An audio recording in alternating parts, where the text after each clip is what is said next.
I want to talk about is JazziQ. You guys know JazziQ, Mr. JazziQ. He has been accused of some pretty vile things. So there's a lady who works at YFM. I think she's a producer or something. She has accused JazziQ of sexually touching her in the elevator and without her consent. And yeah, it's kind of crazy. We're gonna read the story by IOL. It's over here by IOL. But before we read the story, I just want you guys to watch what MacG says regarding this because MacG is a menace. He's a menace. He's a menace. So obviously they were talking about the story as well, right? And then they wanted to call Roboboy because apparently Roboboy is roped into this, even though the nigga literally says nothing. So, but before they call him, just listen to what MacG says about JazziQ. Hilarious. Them also said they don't have a camera in the Camera, lift. exactly. So no one knows what happened in the lift. Yeah. Let's call Robert Boy. He Yeah. must I know. was Man. just like, look at Yeah, what happened in the lift? Yeah. What's that name in the lift? Because as they said, Robert Boy is being accused of sexual harassment. We'll be like, I know ways. Nah. But Um, JazziQ can believe.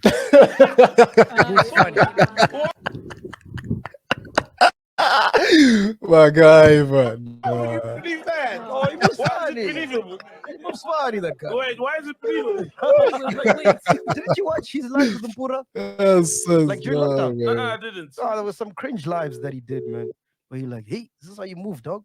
Oh, damn. What did he say? Do you remember? I anything? can't recall now, but there was some lives back then when that I watched. Oh my gosh. Nigga just says that right there. That's defamation. That's low-key defamation. I mean, that's low-key defamation. You didn't even say allegedly or none of that, you know? But anyway, cool. That's I just want you guys to see that reaction before we read the actual story. Because yeah, they call Robert Boy and Robert Boy literally says nothing, so it's not waste time there. Okay, cool. So here's the story. Can you guys see? Yeah. Okay. So Mr. JazziQ denies sexual assault allegations leveled by YFM radio producer in lengthy statement. So he released a statement saying he denies the allegations, but let's go through the allegations first. I'm a piano pioneer. Mr. JazziQ has released a media statement addressing the allegations of sexual assault leveled against him by YFM Drive Time show producer Ebo Mkoboti. Mkoboti took to Twitter and initially did not name JazziQ, whose real name is Tumelo, claiming that she had been sexually assaulted after rejecting his advances. When pressed by her followers, Mkoboti admitted that the fave in question was Mr. JazziQ, who was at the YFM studios with Robert Boy and their teams to promote their new collaboration. Okay. In his statement, JazziQ shared his reaction to the news and the steps that were taken by his team, such as requesting CCTV footage from the station to disprove the allegations against him. So 4 days after the footage was initially requested, YFM has responded, stating that the said lift has no cameras. Oh, okay. So that's what he's saying in his statement.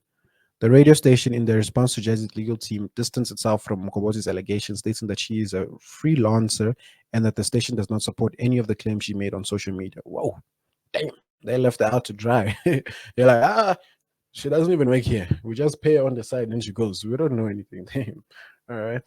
After not being able to get footage from this radio station, the Amapiano producer opted to release footage shot by his videographer that shows the moments around the lift, but not inside where Mkoboti claimed it took place. Okay. The clip, which has since been edited, shows Mkoboti entering the lift ahead of the DJ as he's busy taking pictures with a fan. The fan then takes pictures with Robert Boy as JazziQ enters the lift. There's no footage of inside the lift, only when they exited and headed into the studio. Mkoboti in her tweets claimed that JazziQ tried to forcefully kiss her inside the lift. Her account has since been deactivated. Wow. This is what she tweeted. This guy literally grabbed me by the waist trying to kiss me. Ngetini, the way I had to push him away from me, Lapo, we were in a lift. Oh. Mr. JazziQ has denied these allegations.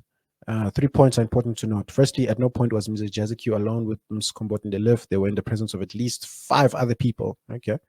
The second is that Mr. JazziQ and Mrs. Kombot were never in close proximity as she entered the lift before him.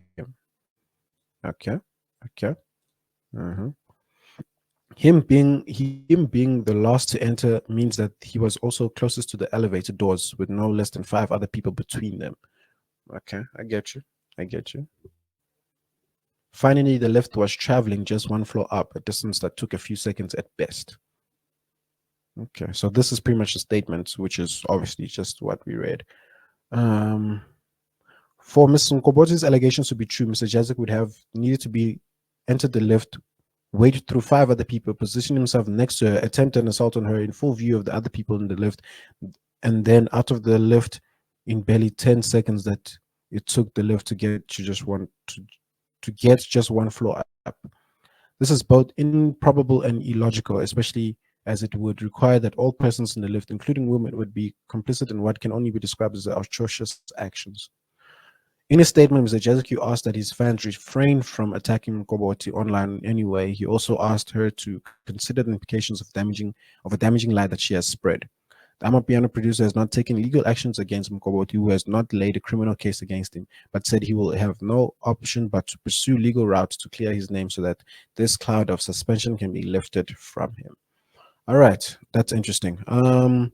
What do I think? Well, I don't really know what happened. Obviously, none of us do. But I will tell you this. I will fucking tell you this. As having experienced a defamation case, not me personally, but um, a place where I work was defamed online by the person who claimed that so and so things happened to this person. And then once the investigation was in a way, blah, blah, blah, CCTVs were checked, and eyewitnesses spoken to all of that.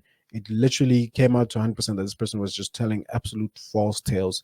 None of what the person claimed actually happened, and the person was actually trying to cover something else that that person was doing because XYZ. So I'm not saying that's what happened here. I'm not saying that's what the Mkomboti is doing, or I'm not saying she's laying false claims. I'm just saying, as having experienced false claims online and defamation stuff, whenever I see any of that shit happening, I choose to not believe it immediately, and I choose to, because all this movement of, oh, we believe you, we believe her, that no, motherfuckers be lying out here.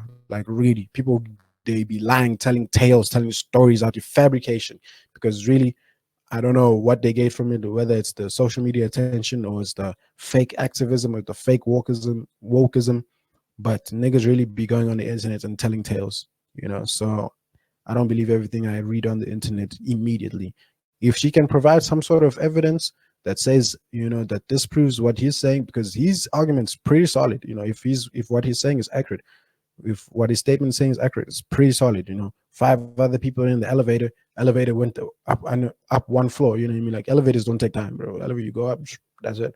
But also, it doesn't take time to try to, forcibly kiss somebody. So yeah. So I mean, if she can disprove that no, there wasn't five people in the elevator, it was just me and him, because they could be talking about different instances.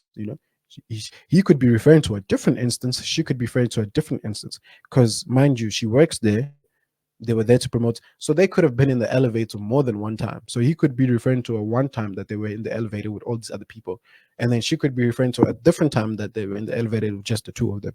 You know what I mean? So yeah, but yeah, it's an interesting case. I'm not gonna be like MacG and say, yeah, the nigga is guilty. Like, no, definitely. Like, I won't lie, JazziQ gives off, I think it's the arrogance. It's the arrogance and the cocky. When you're arrogant and you're cocky, like, everything you do just gives off weird vibes. So whenever there's something outlandish leveled against you, people are quick to say, yeah, vele, because they have that sourness. Yeah. So, but I'm not gonna say the nigga is like guilty when I don't know shit.